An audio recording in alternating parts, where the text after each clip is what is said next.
Le système nerveux est un réseau complexe. Il contrôle tout ce que nous faisons. Cela inclut nos pensées, nos mouvements et nos sentiments. Le système nerveux a deux parties principales, le système nerveux central et le système nerveux périphérique. Le système nerveux central est composé du cerveau et de la moelle épinière.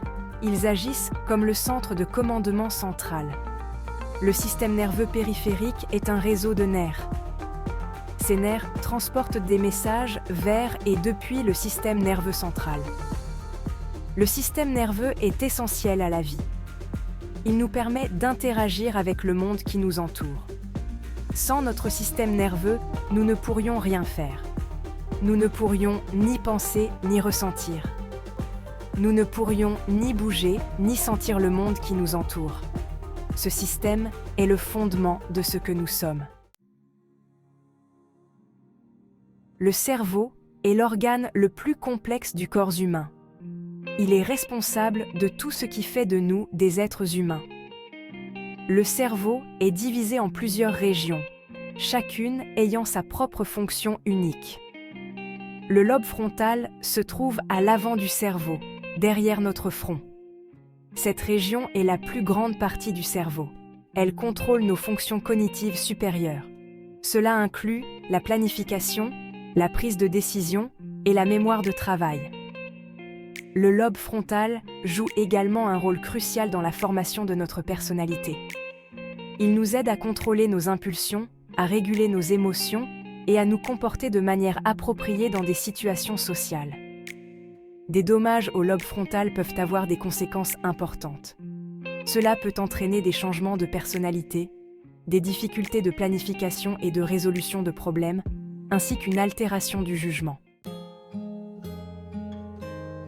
Situé derrière le lobe frontal se trouve le lobe pariétal. Cette région est essentielle au traitement des informations sensorielles provenant du corps. Cela inclut le toucher, la température, la douleur et la pression. Le lobe pariétal nous aide à comprendre où se trouve notre corps dans l'espace. C'est ce qu'on appelle la proprioception. Le lobe pariétal joue également un rôle dans la conscience spatiale. Cela nous aide à naviguer dans notre environnement et à interagir avec les objets. Des dommages à cette région peuvent entraîner des difficultés de coordination, de perception du toucher et de conscience spatiale.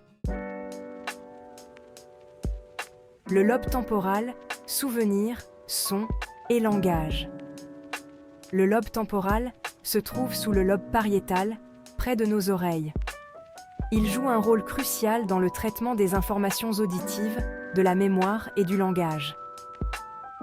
Ce lobe est responsable de la compréhension de la parole et de la reconnaissance des visages familiers. C'est également dans le lobe temporal que les souvenirs à long terme sont formés et stockés. Des dommages à cette région peuvent entraîner des problèmes d'audition, des pertes de mémoire et des difficultés de compréhension du langage. Le lobe occipital, le monde à travers nos yeux. Le lobe occipital est situé à l'arrière du cerveau. Cette région est dédiée au traitement des informations visuelles. Les signaux provenant des yeux sont reçus et interprétés ici, ce qui nous permet de voir le monde qui nous entoure. Le lobe occipital est responsable de la reconnaissance des formes, des couleurs et des mouvements. Des dommages à cette région peuvent entraîner des troubles visuels, tels que la cécité ou des difficultés à percevoir les couleurs. Section 3.